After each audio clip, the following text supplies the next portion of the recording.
The Book of Maccabees 1 and 2, an improved translation.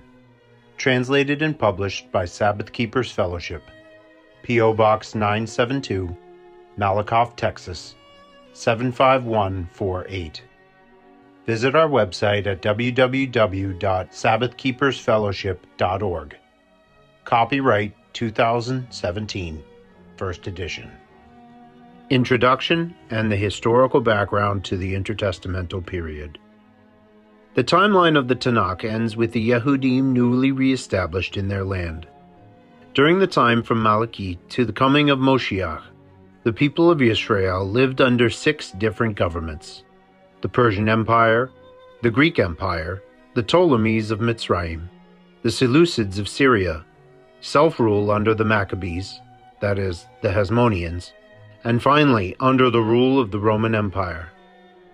The following is a brief chronology of those 6 intertestamental eras. The Persian Empire, 549 to 331 BC. Cyrus, 559 to 530 BCE, inaugurated the Persian Empire with his conquest of Media in 549 BCE, and Babel in 539 BCE. Cyrus's policy was to allow peoples exiled by the armies of Babel to return to their homelands, rebuild, and reinstitute their forms of worship. From 538 to 430 BCE, many Yehudim returned to Eretz Yisrael, where they restored Jerusalem, rebuilt the Hekal, and re-established their lives in relative peace. Those Yehudim who remained in Mesopotamia largely assimilated there and enjoyed prosperity. The very last historical narratives in the Tanakh recount this period. Greek rule, 331 to 320 BCE, when Alexander the Great of Macedonia, 336 to 323 BCE, conquered and annexed the Persian Empire. Very little changed for the Yehudim. Alexander's rule, though brief, was nevertheless formative for all of Western culture. He expanded the use of the Greek language throughout the Mediterranean world and the Near East. He founded the city of Alexandria in Mitzrayim, which became a Greek cultural center for several hundred years. During his reign, Alexander was recognized as a deity, setting a precedent for later rulers of Greece and Rome. Following Alexander's death, his top generals struggled for dominance, each in their own realms, and by the year 320 BCE, the divisions among them were settled. The 2 of these kingdoms that most impacted the Yehudim were Mitzrayim under the Ptolemies, 323 to 30 BCE, and Syria under the Seleucids, 321 to 64 BCE. Mitzri rule. The Ptolemies, 320 to 198 BCE, Yisrael fell under the control of the Ptolemy of Mitzrayim, sporadically between 320 and 301 BCE, and subsequently Mitzri control was settled for a century. The Ptolemies had a generally peaceable relationship with the Yehudim. Ptolemaic rule brought Greek peoples and culture to the nation of Israel.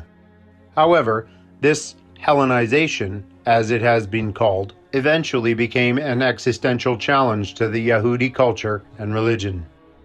The Greek translation of the Tanakh, or Septuagint, was begun during this time, circa 385 BCE, and was finally completed sometime during the late 2nd century BCE. Syrian rule. The Seleucids, 198 to 142 BCE. When Seleucid king Antiochus III of Syria, 223 to 187 BCE, won the Yehudim territories from the Ptolemies in 198 BCE, he continued to tolerate the Yehudi religion and the rule of its priesthood over both civil and religious affairs.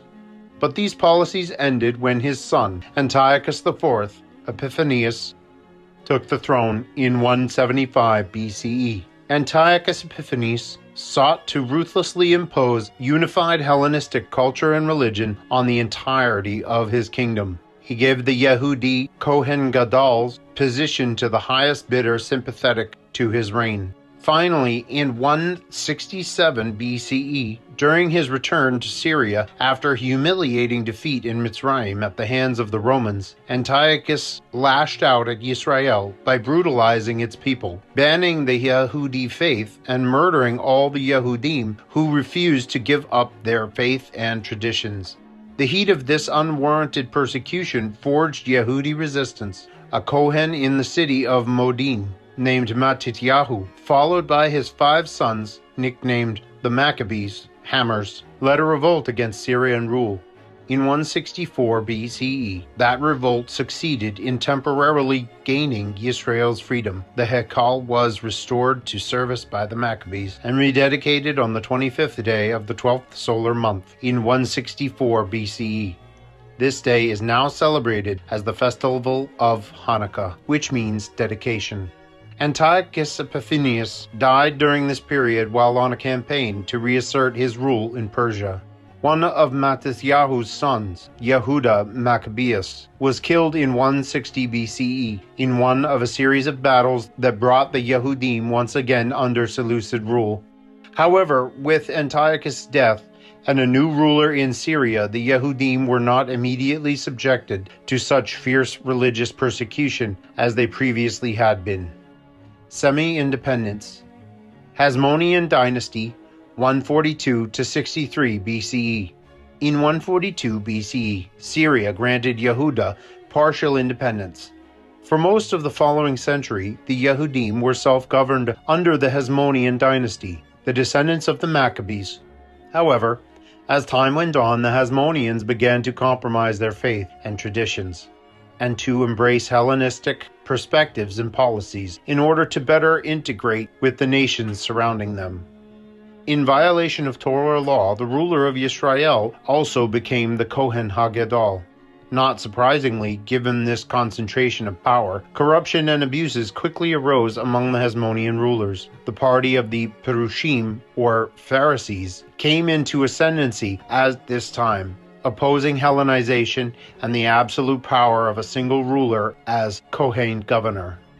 The Tzedakim, or Sadducees, descendants of Aharon HaKohen, Moshe's brother, also arose, supporting Hellenization and the power of the new kahuna, which they controlled.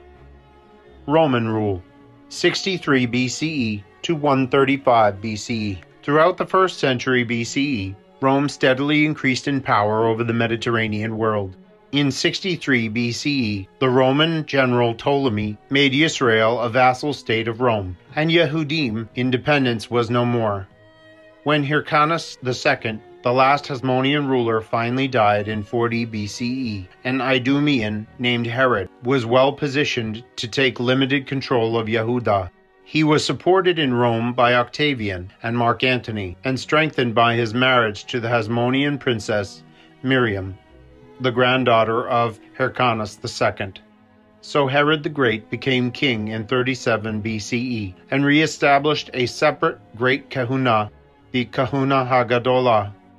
By the turn of the 1st century CE, the Pax Romana, the militarily enforced peace of Rome, was finally established, and Israel was firmly in its grip under the rule of Herod's successors. It was in that time and under the Roman hegemony that Yehoshua, our blessed Messiah, was born in Bethlehem, raised in Nazareth, and came into his ministry throughout the land. But that is another story. This present one begins with Mattityahu and his sons, Kohanim of Yahweh Most High, as they were living in peace in the city of the Moadim under Syrian rule. Sabbath Keepers Fellowship and Prison Ministry, August 2017.